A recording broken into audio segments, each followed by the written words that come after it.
Good morning, good afternoon, good evening to anyone watching now or listening later in any of the many podcast platforms that this is available. It is my pleasure to be live with Kelly O'Hearn, author and tarot reader. How are you, Kelly? I'm good, Jose. Thank you for having me. No, always a pleasure. We're going to start from where we left off before going live. We were talking about how this new generation doesn't seem to be reading, and you were talking about the importance of writing for development and stuff like that. You want to carry on from where we were? Well, yeah, no, because you're a generation behind where my children are. And even when I was raising my children in the, mid, 2010s, it was a real challenge about getting them to read books and having them have some sort of interest or at least expertise in actual handwriting skills. And regardless of the fact that those things may not be required for them to produce what they need to produce, they type their papers, everything's typed immediately. It's like I was saying to you, it's really important for brain development and creativity and that right side of our brain. So I can empathize with you as a parent about the frustration for sure. Yeah, but not also as a parent. I am also a teacher.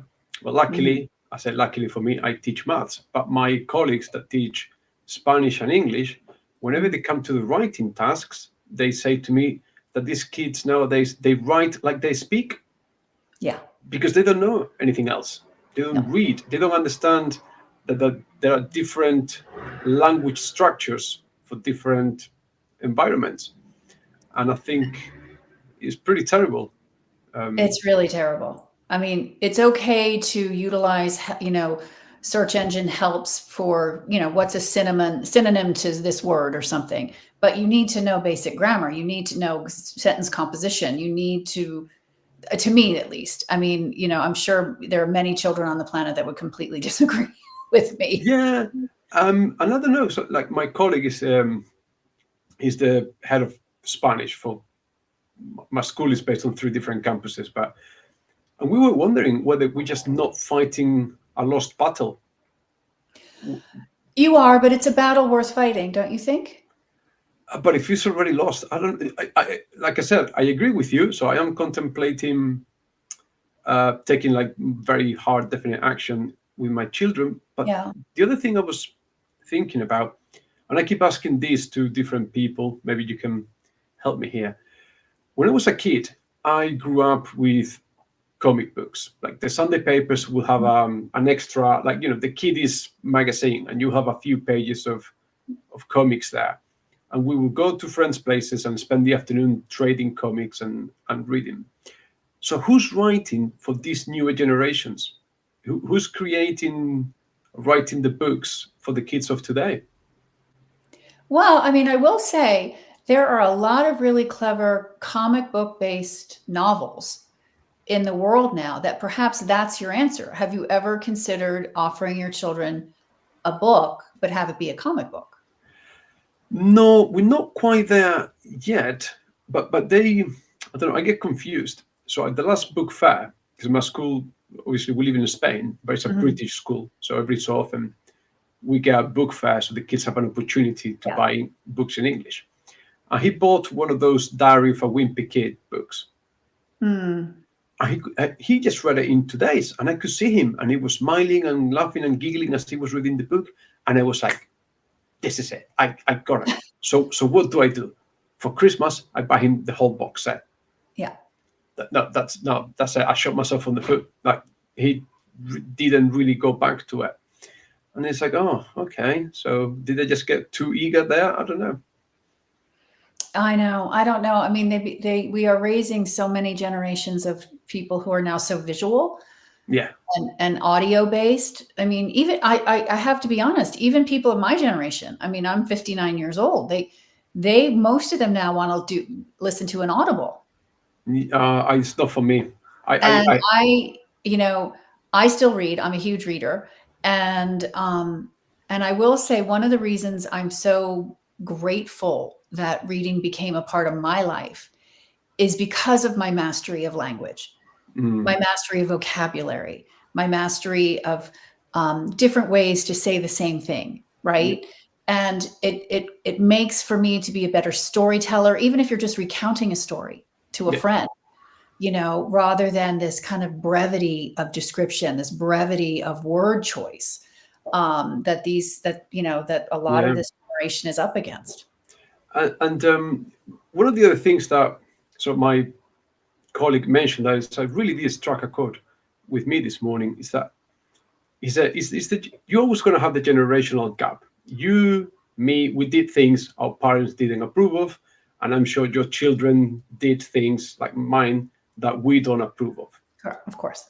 But your generation, my generation, our parents could recognize it was still similar. You still went out, you still did things, you still played games, you still listened to music. What my kids are doing is not something I can relate to. No. That instant gratification, that instant access to everything that I didn't have, I cannot relate to that. It's a totally different world. Yeah. And I think, I don't know, I am struggling a little bit with it. Yeah. I mean, I will say I found a great connection with my children when I embraced their world. Mm-hmm. I'm not going to lie. I asked them to show me, what are you watching? Why are you watching it? And when I approached it from a query, rather than like, put that thing down and, come here, come with me and do it this way, it became such a conversation piece and a way for me to really start to understand my children, their interests, what they were drawn to, and it's just a fact of parenting these days. The pace of change is so fast, we are never going to relate, but it doesn't mean we can't relate to our children. Yeah. I totally agree with you. That it's a very good distinction there. I get that. Yeah. Anyway, the battle goes on. It's been going on for millennia. Yeah. And you were saying you're a keen reader, I suppose, like everyone here. What are you reading at the moment? What have you got in your hands at the moment? So I just left it on my bedside table. It's called The Paris Story. Mm-hmm. I can't remember the author, Rachel somebody. It's a lovely fictional novel about a young woman who's really buttoned up tight, loves to have the illusion of control in her world, from New York City. Mm-hmm. And her mother's dying wish, she leaves her a little bit of money, but she only gets it if she goes to Paris to have an adventure. Okay. And it's a gorgeous book of all French food and smells and passion, and just, it's a very sensual book without being sexual. I'm really enjoying it. It's just a great fun read. Is that the, obviously from my biased perspective, is that attraction that Americans have with Europe, where, as Neil Gaiman put it, the US has got the geography, but Europe has got the history? Correct. You have the history, but you also have a mindfulness in your cultures it may be slipping away, but and the fact that you will pause and enjoy your senses. Americans don't know how to enjoy their senses. They're so busy rushing. They don't take time to smell, hear, see, taste, touch. A lot of things in their life that are right in front of them. It's not that this country doesn't have that available. Our culture just doesn't imbue a sense of, and there is no history around it. But yeah, I would say one of the reasons Americans are so drawn to Europe is they remember to be present. Maybe. Yeah. I mean, for us, it's easy because we live, it's a 10-minute drive from the beach on the Mediterranean. So some days when the kids are getting, grotty, I just pack them, we go down to the beach, and they would be happy to just roll around in the sand for like 2 hours. And what we do is just sit there, have an ice cream, and just watch the waves on the sea. But anyway, so what does your business card say? How would you define yourself? It just says my name, because there's really not really. I mean, when I'm working in my tarot business, I tell my clients I'm an intuitive channeler. Right. But it's not something I would ever put on a business card. And I don't have a business card for the author side of my life, because that's relatively new. Right. So. Okay. Yeah. Fair enough. And so you did a bit of background research on me. I did a bit on you. So you do this weekly reading, I understand, tarot reading? On the social media platform That's that right. was started after the books were published, yes, I do a reading of the week. Just for whoever wants, enjoys that kind of thing. It's like what an astrologer would say. Here's Libra's October reading, kind of thing. Right. Yeah. But I work. I mean, the tarot is my primary business. I have a global business, clients all over the world, and I work at it pretty much 5 days a week. Okay. And okay, explain to me how that works, and then we'll go into the storytelling. So Of course.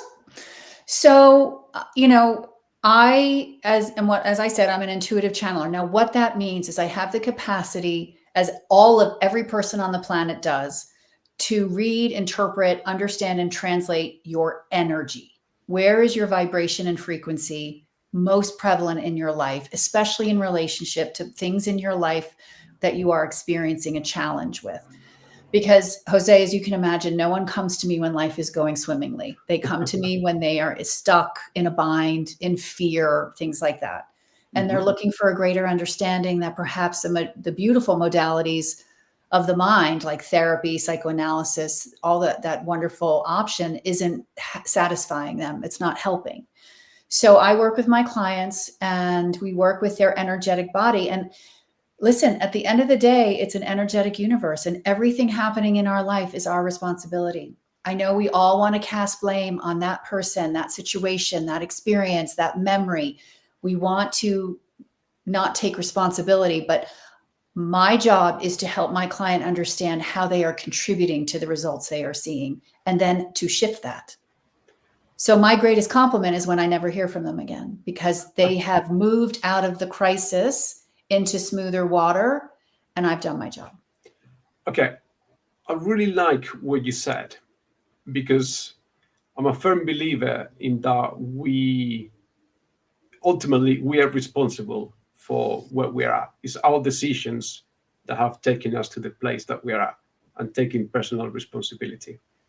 And I think that, as we were talking again about reading on the new generations, maybe a bit of an extreme take, but people love to have someone to tell them what to do and someone to blame for when things go wrong. Mm-hmm. And that, I think, maybe obviously an exaggeration, but there is that going on.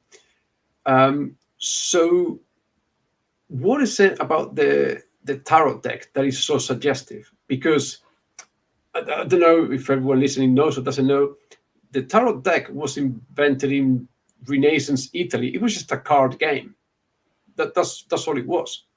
But what is it about these cards that make it so suggestive to people?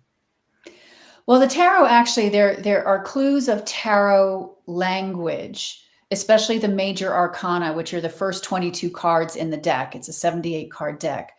But they had tiles even back in ancient Egypt, which had a lot of the cards that they are using, the star, just a lot of the same cards. So it's been around a lot longer than from the Middle Ages and the Renaissance. But you're right. It went through, this current iteration of the tarot. Sorry, I'm looking at my decks. That's why I look that way. Right. It was a card game at a time, but you have to remember, it was always designed as a divination tool of what it is to have a human experience. In the deck itself, there are 4 suits, but the 4 suits are not hearts, diamonds, spades, and clubs like in a playing card deck. They're the suits of what it is to be human: physical, mental, emotional, and spiritual, or what I call energetic. And then the 22 major arcana are very high themes of basically like Joseph Campbell's hero's journey. In the tarot, we call it the fool's journey, but it's the journey we do over and over and over in our life of a new beginning. The lead up, the excitement, how we grow and learn in that time, then the challenge, then the resolution through normally some change and acceptance. And then we move again to something else. So it allows people, and I am a believer in, humans very much are seeing is believing. The card, you can't deny the card. The card's like, it's a language, the tarot, and every card has a specific meaning. Mm-hmm. And now those meanings can change depending upon the cards around it. But at the end of the day, it only has a certain amount of possible meanings. Mm-hmm. The word blue in the English language can be a color. I love the color blue. Or it can be an emotion. I feel blue. Mm-hmm. But those are the two meanings of the word blue, right? Yeah. There's no other ones. And it's the same with the tarot. So it's a wonderful way for people to trust and learn to trust their own intuition about situations, people, themselves. And that's why it's such a powerful tool. But that's all it is it's a tool. It's not a 100% fortune telling device, not at all. I don't believe in predicting the future. Okay. So help me out here, because I'm obviously, I don't know, I'm a little bit skeptic about it. Being a math teacher is all down to probability. Yeah. So, right, you're just going to take however many cards at random, and every telling would be different depending on the order and which cards you choose from that. Mm-hmm. And actually, now I'm thinking, it's just a case of mathematics. It's the number of combinations that you can get out of 22 cards if you pick them in, I don't know, if you take 6 out of 22, that's just combinatorics. So there's a limited amount of interpretations that you can get from those cards. It'll take you a long time to go through all of them, but eventually you will have repeated combinations, no? Well, yes. I mean, the way I work is I always select 5 cards at once, unless more want to come out. Because I allow the card to fly out of the deck. I do it in a very unusual way. It's not unique to me, but it's not as prevalent as you would see with most tarot readers. Mm-hmm. And so there's always a combination of 5 cards on the deck. And so obviously the placement, I put them down in the order with which, what happened? No, nothing. Oh, okay. No, I just lost you on my screen. Okay. I put them down in the order with which they pop out of the deck. Mm-hmm. So yes, I mean, sometimes you do get the same cards or a similar message, a similar guidance meaning with the cards used. But how revelatory is that? Like, it's so wonderful that it's like, it's even more impactful. It's even more important that my client take note of that message, of that guidance, because it's obviously very prevalent in their field. I have a skeptic brain. I'm a science and math background person, Mm-hmm. So I love a good skeptic brain laced with some really healthy curiosity. And believe me, I do this almost every day with thousands of people I've done it for all around the world. So different cultures, different traditions, everything. And I often, almost every day, am sitting here in awe, like, what the hell is happening? It's so interesting how I have never had one client say to me, that doesn't resonate. That has nothing to do with what I'm going through. Never once. I don't know why. I have no idea. Okay. So hang on. And again, I'm just asking out of curiosity. Yeah. So you got repeated clients? Oh yeah, I work with people. I mean, I have a lot of repeat clients. Okay. Has it ever been the case that you get, exaggerating again, like diametrically opposite readings from one session to the next? Is that a thing that could happen? It can happen. Absolutely, it can happen, because we can change, right? If someone comes to me with an open heart and an open mind and a real desire to feel better, they are in a very open place. But they could come to me next time having just gotten in a fight with their spouse or in a spat with their child, or having had a really terrible day at work, and they're really grippy, they're really shut down. That changes their energy. And therefore the results and where they are, it's a very different experience, of course. But I will say, in terms of the topic, say it's an unhappy marriage. Oftentimes that topic doesn't change. So their energy can be very different, but the topic itself, the subject matter, tends not to change. Now, that's if someone's in crisis and I'm working with them perhaps once a month or once every 2 weeks. I don't really work with anybody once a week. This work isn't helpful for that. Yeah. But if 3 months have passed, for instance, and they come to me, then there can be a shift, because for instance, in that marriage example, the two parties have been working on it. Perhaps they've had a breakthrough. Perhaps they've had a realization. Perhaps they've come to peace with the fact that they're going to separate, or come to peace with the fact that they're going to try. That, of course, will shift the energy. Okay. And my next question would be, with the progressive death of faith and religion in Western societies, is it that I think humans, we're still spiritual? I think just, clutching to the mundane and the daily and the reality, limiting our world to what we can see, touch, and feel, I think it's not enough for us humans. We do have an aspiration to some greater something or other or out there. But religion is on the wane. So are people looking for meaning in other things? Yes, absolutely. And it's a very large growing wave in humanity right now. And I have to personally disagree with you. I do feel there is a decrease in religious faith as it's defined by the different global religions around the world. But I think there's an increase in personal faith, personal trust, a sense that there's more than what we've been told by organized religion. And not that organized religion is evil. I mean, I'm not one to sit here and say that. I don't, that's every person's decision. But I love to see, and I've seen it now all over the place, people tapping into their own spirituality, their own sense of the truth of who they are in relationship to the existence of life, be it God, the universe, the divine, whatever you want to call it.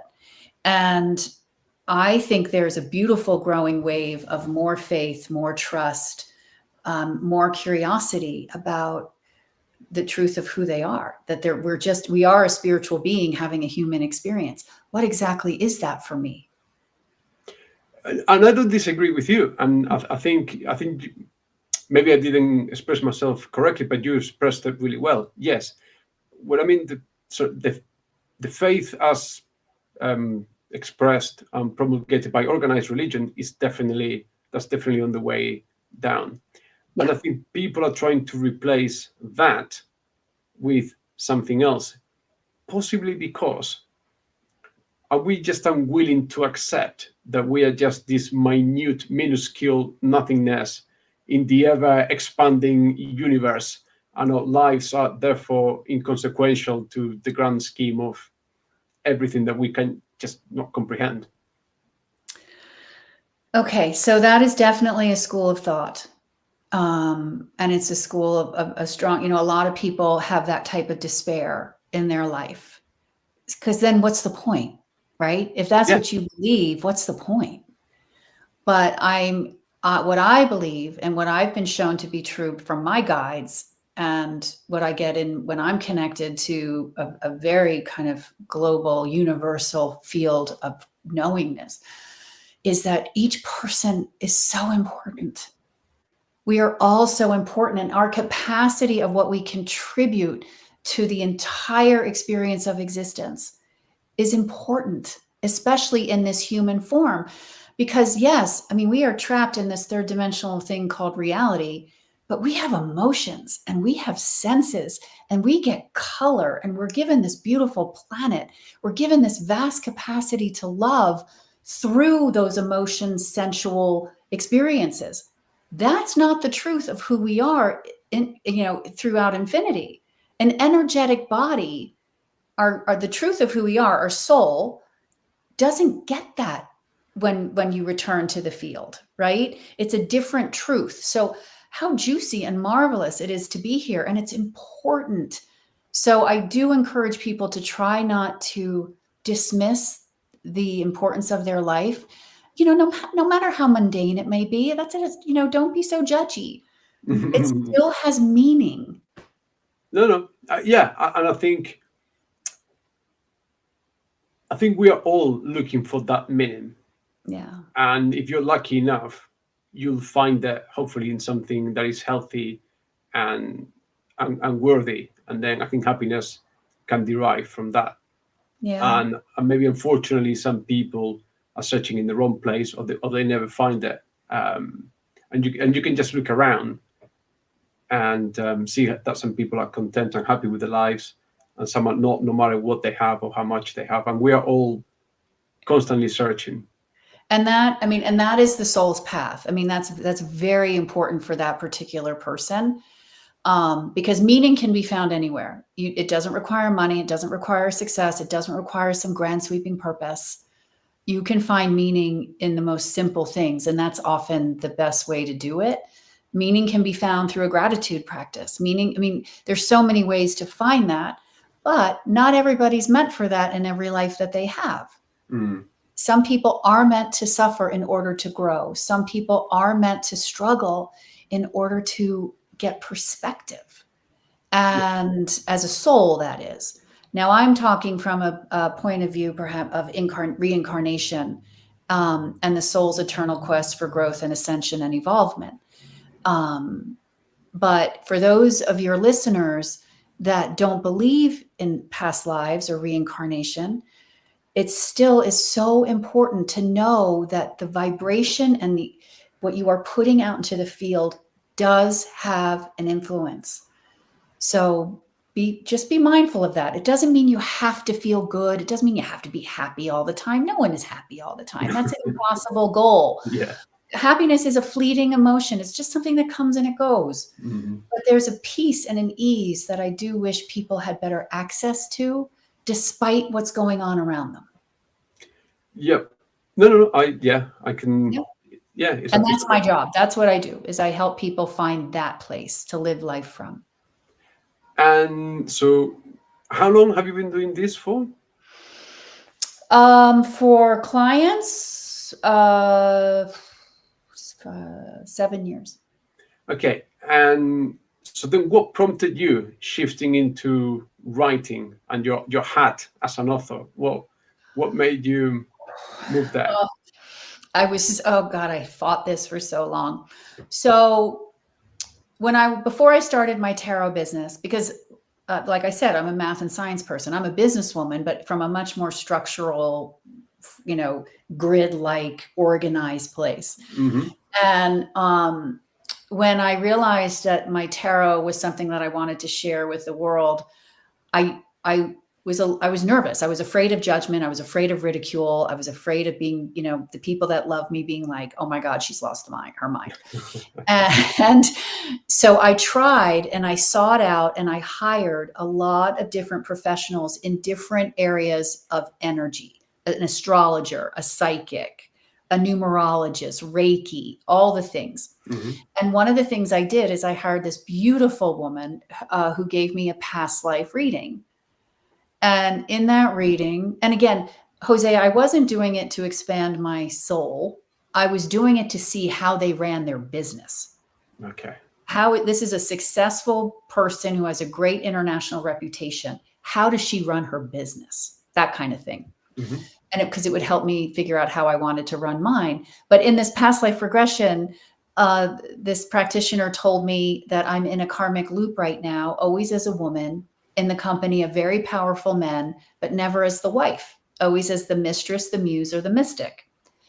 And while that wasn't really true of the life I'm living, because at the time I was ending a 20-year marriage to a wonderful man, but it was so intriguing to me. And I was like, so that was in 2017. Mm-hmm. So fast forward to 2020, when the world is at home, none of us are working, everyone's locked down. And I decided to use my tarot cards, only the 22 first cards of the deck, the major arcana, to find out what were these past lives? Who were these powerful men? What eras of history was this in?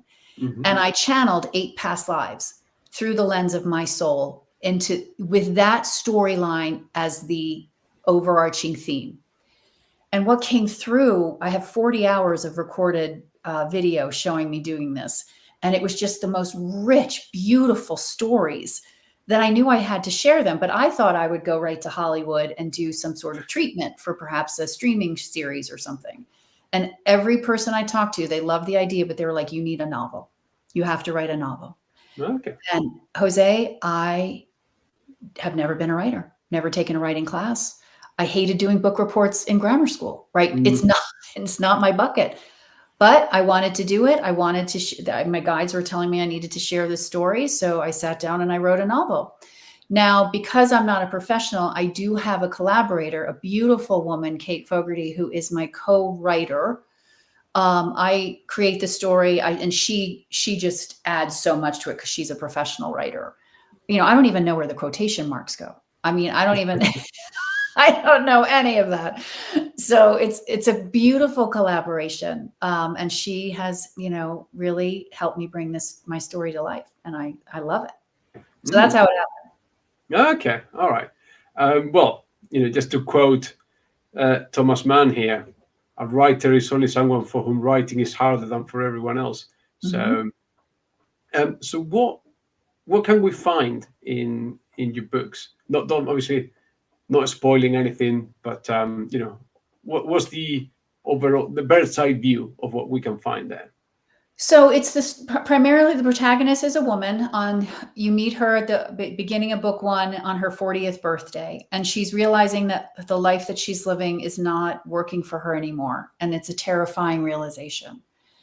And so it's a series of 4 books. It follows her as well as 4 other main characters. Now, in most series, those characters remain the same throughout the series because they're people. In my series, what the reader has to expand their mind to be is that it's the same 5 souls that are traveling and sharing all of the lives together. So there's her soul, who's always the protagonist, what the story's about. Then there's her soulmate, her lover, her love interest, because it is a love story. There is another male best friend who always plays a very prominent role. There's another female. And then, of course, there's the villain soul, who's always the villain in each story, all in service to getting this woman, Sarah, to finally embrace true love. But in order to do that, she has to find the trust of herself to open her heart and love her own life and herself first. And that's the tagline of the series. Sometimes happily ever after takes more than one lifetime.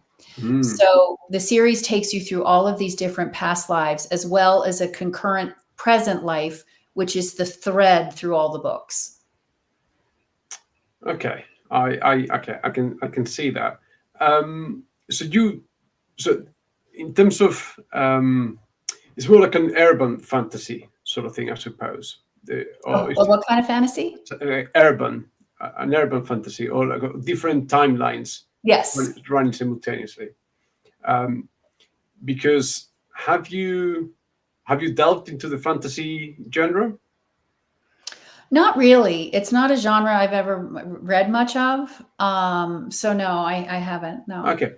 No, and so just because being a past guest of the show a couple of times is Chicana author Violet Castro. She writes horror, but it's all very much imbued on her, you know, Mexican roots, and there's all this flavor added to the story. And pretty much in both books, there is it seems to be, you can correct me here, but a lot of women, once they have kids, it's a life-changing, life-altering moment for every couple. I remember my wife sent me to one of these antenatal courses that I never wanted to go. And I realized that, well, the guy said, it's not that you're going to have toy trucks in your living room, it's that a truck is going to break into your living room. And and yeah, nothing changes your life more than having a child. And the dynamics of the relationship change completely. I'm not going to tell you something you don't know. So is there a lot of the loss of personal identity? Because once you become a mother, your life starts to not revolve around you or you and your partner, but it's this new person there. And it seems to be a bit of a theme that women do get lost or lose their identity once they become mothers. 100%. No, that's a very common, truth. A very common truth. It's not really the truth in my book so much, because even though the main character, Sarah, has children in the New York City timeline in modern day 2024, 25, She's also the CEO and had founded a hugely successful international perfume fragrance company. Hmm. So she's one of these women that are trying to do it all, have a huge successful career, be that great mom, all the things. But in all of the past life, never does that soul have children. Right. Because Okay. she's always in service to the man, that powerful man in her life. Like in the first book, in the Temple Shadows, it's the ancient Egypt past life, and she's the mystic to the Pharaoh. So she's a slave to the greatness of Egypt, and all of her life is dedicated to the Pharaoh's greatness. Um, I mean, and this is talking a little bit out of my depth here, but have we or have women been sold an impossibility or a lie that you can have a successful career and be a great mom and be a great wife to your husband, and that whether this impossibly high standard to reach has been somehow being imposed or expected of women in these days? 100. I, for one, and I know there are plenty of women that would disagree with me, it's an impossible bar to reach. And it's not because you can't be a great businesswoman, and you can be a great businesswoman, you can be a great mom, you can be a great wife, you can be a great friend, you can be a great philanthropist, you can be all those things.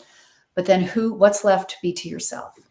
Or just Pardon? No, I was going to say, or just be all those things at the same time is just it's just too much. But it's doable. But the price you pay as an individual, as a person, for your identity, you lose yourself. You completely lose yourself. So all of a sudden, I guarantee you, one day, all of those women that choose that path will wake up and they will say one day, like, oh my God. And they will have to reassess their entire life. And that's okay. That's their path. But I agree. I think it's a very, very dangerous story that women have been sold, that it's an attainable thing, or that it's even required. Yeah, or maybe it's not just women either. I think men as well. Like be a great husband, great dad. Be the provider for your family. All these things. Whereas probably it'd be the same in your case. When the roles were very clearly defined, I think there was a certain harmony there. I remember my grandparents, they were born in the 20s, and it was very clear, very traditional, Spain during the Franco dictatorship. Yeah. And my grandfather went to work, and he was the breadwinner, and my grandmother stayed at home, and she raised 5 kids, and they stayed married for, more than 50 years, and very stable family, very loving. All my uncles and aunts, my dad, they get on really well together. Mm-hmm. And I think once everyone knows where they stand and what is expected of them, I think that sort of working together sort of worked better than what we have now, where we're just all running around all the time. Yeah. because it's impossible to live with only one salary. So you got the working mom, you got the working dad, you got the 2 kids, and at no point can we sit down and take a stock of what's going on. That's correct. Well, I mean, don't forget your grandparents were at the tail end of millennia of tradition and evolution. Yes, that's so true. Of course there was an elegance to it. And even though I love for people to have women, the right to choose how they want to live their life, I'm glad for the advances that we've made in all of those arenas. We don't have evolution on our side. This has been a revolution. And as a result, everything's still kind of falling into place. Like, it's hard to figure out, because we all want the grace of that past ease of, okay, this is your role, this is my role, this is how well I'll do it, blah, blah, blah. Mm. But no, those days are over. Yeah. They're totally over. And yes, I mean, I was a stay-at-home mom. I chose to stay home with my kids, and that was my job. I threw myself into it, and I loved every minute. It was the greatest privilege of my life. But I was fortunate I could afford to do that. Yeah. So that is now only available to privilege, to wealthy people, or those that will make the necessary sacrifices to make that happen. But like you said, it's a two-income world now, and it's a real shame because we can see how the children are suffering as a result. Yeah, I guess that choices have been taken away from Mhm. families. Yeah, I suppose is the I best agree. way. I suppose is the best way to put it. I totally agree. And the trade-offs are now greater than they were a couple of generations ago. And I must say, what I love to see now is with so children that have their parents both out of the home, the quality time together is so much more quality. Because when you are together, there's like a real, especially as the adults, as the parents, a real appreciation about it. I mean, I was raised. I mean, I loved my parents. I mean, they both have passed on, but my mother did go back to work. She just was a working person. But it was always like, we had dinner every once in a while, but it was like ships passing in the night. Mm. Now I see this beautiful, like gorgeous quality to the time parents spend with their children because it is more precious, which I think is really important. Yeah, absolutely. And I find myself now, like both my sons they play football, soccer, Mhm. as you would Yeah, call yeah, it, yeah. and I actually find myself that I just want to go and watch and train. Yeah. Like my son can go himself to training, and I could stay home doing other things, and it's like no, I want to go there and just watch him train because Case in point. Exactly. Like, I don't know about you, but when I was growing up playing sports, I just got dropped off, you know, at the curb and yeah, picked up later. My parents were nowhere to be seen. So I mean, and it's lovely moments like that your son will remember. I mean, he may not acknowledge it now because they're young, but he will remember that. yeah. Well, I hope so. It makes a Cheeky's difference. cheeky sold all the money I'm forking out on it another time, so maybe. Yeah. So how many books have you got planned for your series? 4. I was originally thinking of doing 6 because I channeled 8 past lives, but I decided to bring it down to 4. It's a lot of work, and it's not even my full-time career. And I'd like to be wrapped up with the writing portion of my life by the time, well, I'll be 60 next year, but I'll be done by I'm 61. I'll publish my 4th book by the time I'm 61. So that'll be enough. Right. And so your collaboration with sorry, I forgot the name. Kate. Right. Mhm. How does that work?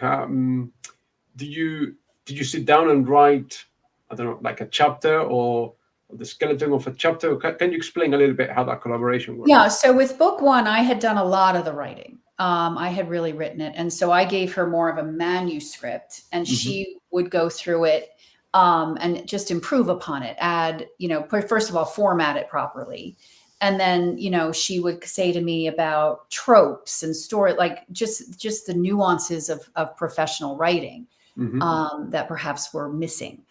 And then with book 2, Whispers in the Forest, I would write, but then she would say, you know what, I'll write this scene. And she would just write it because now she's so up to speed with the story. Because you have to remember, I channeled the entire story. Hmm. I mean, not the dialogue, but the entire story, how it's meant to feel, what's meant to happen, the beginning, the middle, and the end. So while Kate has lent great insight and creativity to how to perhaps tell it better than I channeled, she will do some of the writing. I do writing, but all the writing I do, I always ask her, just review it. Hmm. Because I've gotten a lot better, of course. I mean, the more we do something, the better we get. So I'm a much better writer now, writing book 3 than I was writing book 1. But yeah, I always ask her to put her eyes to it and her professional opinion to it to make sure it's, worthwhile. So it's interesting because you've got everything mapped out. You know where you start, where you end, what's happening in the middle. But for a lot of authors I've talked to, and when I've perpetrated some books and stuff that I've written in the past, um, sometimes the story runs away from you. You start writing something, and this character will take you some place that you hadn't thought about in the process of writing. Have you found that, or because everything is laid out, the story hasn't organically taken you places that you didn't expect? Yeah, absolutely. And it's not so much the heart of the story. Like the heart of the story is still the same, but it's the framework of telling it. You Mm-hmm. know, whereas perhaps, for instance, in book 2, which takes place in Renaissance France, I envisioned the soulmates connecting on the ship. I don't want to give too much away, but Kate recommended, for the interest of the reader, readers tend to want to see that happen sooner in the story, because that would have been more in the third quarter of the book. So we had to come up with a different storyline. So yes, I mean, of course you have to pivot according to making it a better like a better read for Mm-hmm. your reader. But for the most part, once the outline is agreed upon and she and I riff about it, then it doesn't waver much at all. Okay. And so you've said your story is different past lives, different geographical locations and time periods. You mentioned ancient Egypt, Renaissance France. How much historical documentation or how much historical research do you do to? Because whenever I've written in the past or in certain places, I've always had the fear like, oh, what if someone from that place reads my story and I've got the wrong direction of the road or something like that? Like, Right. how much research have you done into these sort of I periods mean, and quite a places? bit, you know, in order to make it feel real. Hmm. But I'm not so worried that, a Frenchman is going to come up to me and say, well, actually, that river doesn't go through that area of France, kind of thing. Um, but no, I mean, there's quite a bit of research into the historical sections of the book, for sure, because you want it to feel real. You want people to envision themselves there with the clothing and the setting and the build, the architecture and the food and all of it. Hmm. So yeah, quite a book. Like book 3, which I'm writing right now, takes place in the Vatican in the early 1500s, late 1400s, or kind of around the era of the Spanish Inquisition. Yeah, yeah, yeah. And from there forward, the building of what is now St. Peter's, Basilica, all those things. So, there's a lot of rich history to bring to the book, even though it's not historical fiction. It's not a story about the Vatican. The Vatican Hmm. just is a character, though, as a setting, a backdrop. All right. Okay. And I had the next question, and it's, as often happens, I've lost the plot. Oh yeah. All right. Got it back. Sorry. So you've got this. People have encouraged you to write the novels. You've got down to it, and then the whole publishing deal, because you got to put on your writer's hat, and then you got to put on your marketing hat, I suppose. How uh, have you got a publishing deal? Have you gone about it? Did you find an agent? How did this all happen? So right now I'm self-published. I publish the Hmm. book myself. Hmm. And I have a team. I have a PR team, a social media manager, and things like that. And I did that very strategically. And this is where my business background helps me a great deal, Hmm. because I'm nobody in the world of publishing, authoring books. I have no reputation. I have nothing to fall back on. So it was very important for me to build a grassroots audience and following Hmm. in order to establish some sort of perceived value to my brand. And also the tarot comes into it. It's now the brand has expanded beyond just the books, Hmm. and it's like I'm the brand. It's my tarot, it's my writing, it's the past lives, it's all that. So I anticipate with book 3, because so far, but I mean, book 3 is just so good. It's going to be great. That will really, really cement that for me. And then I will be prepared to start having conversations with agents, literary agents, publishers, maybe. I don't know if I'll go the traditional publishing route ever. And then streaming networks again. I really do feel, because of the beautiful past lives that are illustrated in my books, and the characters and the intrigue and what the villain does, all the things, it would be a great visual experience. Hmm.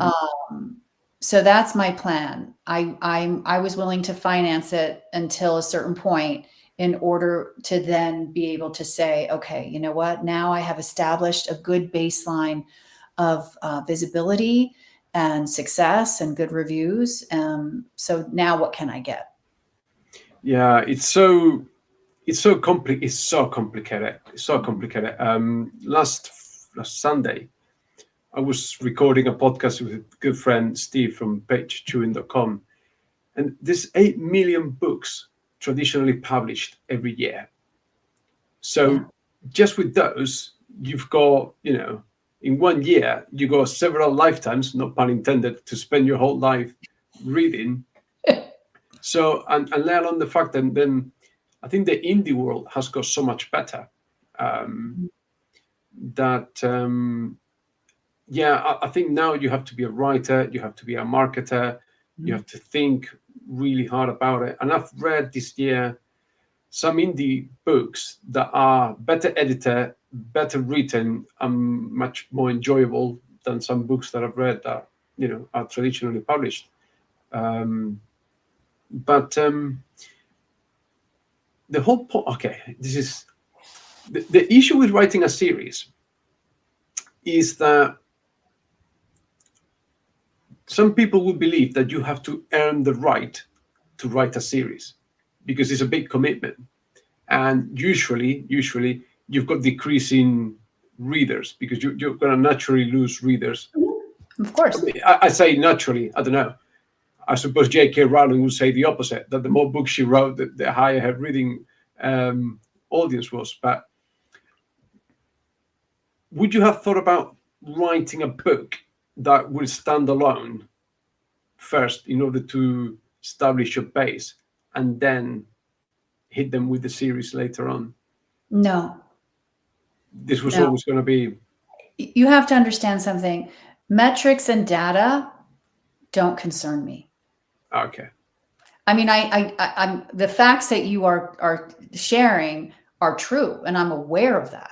But that would never stand in the way of what I know is the best way to tell my story. Okay. I never service. I don't live my life in service to what is supposed to happen or the best possible result. I trust that I'll do it my way and it will go where it's meant to go. No, and I can respect that. I suppose this is your idea, this is your project, and you're going to do it however you... Okay. Because once this is done, have you got future projects in mind, or you're going to leave it here, or what's the plan going forward? I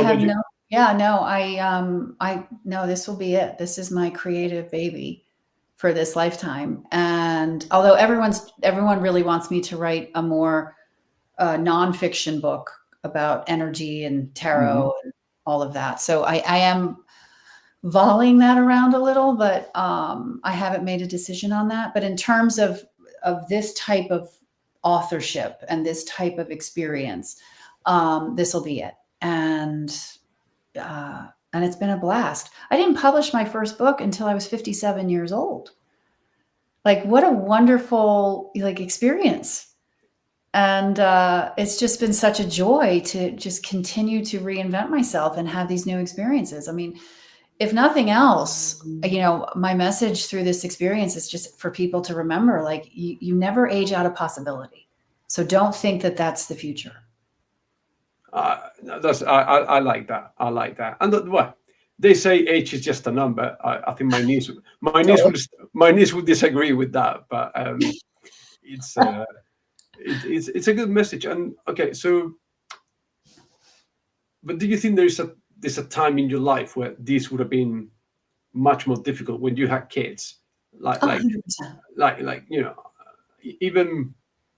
Even traditionally published authors that I've met, they still have to work around their kids and their babies and stuff. So, but I didn't even find the tarot until I was 47. Tarot wasn't a part of my life. This type of thinking and consideration was never a part of my life. I lived very much in the third dimensional beauty of the world I was living in, and I was happy, until I wasn't, until I knew that that there was more, or I felt it. And then my marriage started, I went through a health crisis. And that's what kind of kicked off that first domino effect, leading to where I am today. But in the course of healing my body, I realized my marriage was over. And then my father, who was, what my primary adult role model, died. And, so a lot of these foundational things shifted. So I was kind of thrust into this type of chapter that I'm living now, just in order to, find a safe place to land. But when I had young children, absolutely not. I was so just right there in that. And that's all I wanted. Okay. And some people will say no regrets because every decision you've taken has taken you to where you're at now. Mm-hmm. And by the sounds of it, you're very much happy and you're very much at peace. So would you echo that sentiment? 100%. But I have some scars. Like we said before, no one said it would be easy, isn't it? Yeah, right? No one promised anything. No, and I can look at them now with like fondness and gratitude, but don't think I have regrets in my life. Absolutely. Okay. But I don't have regret over where they took me. Okay. Yeah, that makes sense. Mm-hmm. Well, I think it's coming up to the 1 hour mark, and I've really enjoyed the conversation, but unfortunately I have to be early in the morning tomorrow. No, I know you've got a football match to go to. But a couple of things before we go. So, where can people find you and your work online? Let them know. Yes, of course. I have a website. It's called arcanumtheseries.com. And on that website, you can get connected to my Instagram page, Facebook, TikTok, where I give some free tarot readings. For those people that enjoy email, you can send me an email through my website. But if you'd rather direct message me, please do that through Instagram. And then my books are available on Amazon. Fantastic. And then I've got for you a round of quick fire and answer questions. So you're going to think about them too much. Serve and Bolly. Oh, hooray. Are you ready? Yeah. Fantastic. Here we go. Which tarot card best describes you right now and why? The Strength card. And because of my my joy in enduring whatever comes my way, that I know I'm strong enough to handle it, and I have faith in myself and trust in myself now. That's beautiful. Number 2, morning writing ritual or midnight inspiration? I would have to choose morning writing ritual. Oh, if one of your book characters pulled a tarot card, which would it be? If Sarah pulled a tarot card, it would be the Empress. What's your go-to deck when reading for yourself? Shadowscapes Tarot. Okay. We may have to have another conversation just to talk about tarot specifically. I think some people may not be aware there's multiple tarot decks. But anyway. Oh, there's so many, thousands. Yeah. Tea, coffee, or something a bit more magical when you write? When I write, it's just water, but and sometimes tea. There you go. This is getting weird now. Which mythological creature would you most like to have a chat with? A unicorn. Ooh, I don't know. You don't have to answer. What's the most surprising thing that a tarot reading has ever revealed to you? The whole reason tragedy happens. Okay, this was meant to be light-hearted way to end the conversation. I like that. If you could spend an afternoon with any author, living or dead, who would it be? Oh,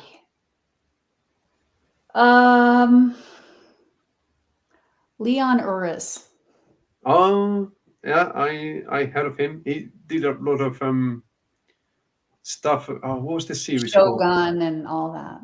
Yeah. And finally, what's the one message you hope your readers take away from your stories and your tarot reading? Just have curiosity as to why things are happening. And are they destined? Are they fated? Or are you a victim to it? And I think that is a fantastic way to finish the conversation. Kelly, has been a pleasure. Jose, such a joy. Thank you. Appreciate that. And to anyone that has made it this far, thank you very much.